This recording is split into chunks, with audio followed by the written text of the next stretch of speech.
At every board meeting, we have a discussion about risk. We feel that without taking a certain amount of risk, we can't achieve the goals that our members need. So we weigh benefit, risk on every item. So it's a great idea. Let's look at the outside. Let's peel back the onion. Let's find out what really is the importance of it and what are the risks to the organization. This is probably one of the most difficult things for a director to learn. We're used to going and selling houses and doing what we need to do every day. When you're at the board table, we have to look at not just solving the problem, but what the risks of not solving it fast enough, or solving it too fast, or coming to the wrong decision. But we can't be tied up in fear of going forward. So risk discussions are really crucial to raise the bar so that we know that the decisions we make are the right ones, that we've weighed the risk to benefit to our members, and we haven't let them down by staying still and not working fast enough.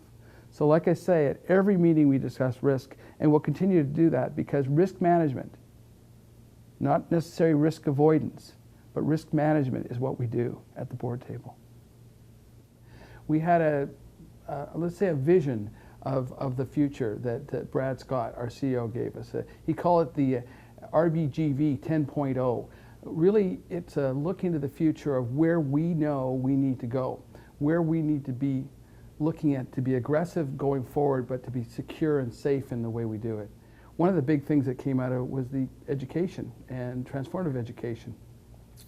We put them on the spot and asked them how BCRA was doing and how we were doing, and the numbers were incredible. It was great to hear that we're going beyond just 6 points for being in 6 points for being in a room for 6 hours to 3 hours.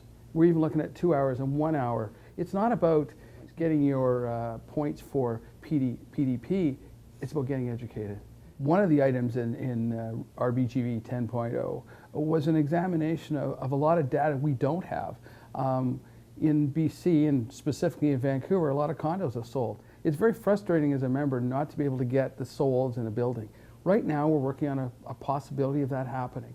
That's one of the 10.0 items that's important. Another one that's kind of correlated with that, and that is the fact that right now finding footprints, layouts of each individual units is very difficult to find, impossible.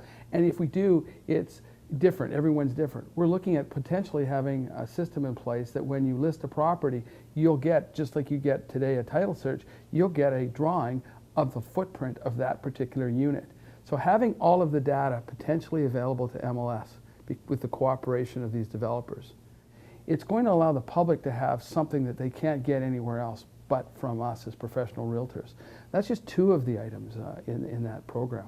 And we felt very comfortable after Brad Scott's overview that we're in good hands. There's going to be a lot of discussion at the table. A lot of the stuff that he brought up, there's pros and cons from.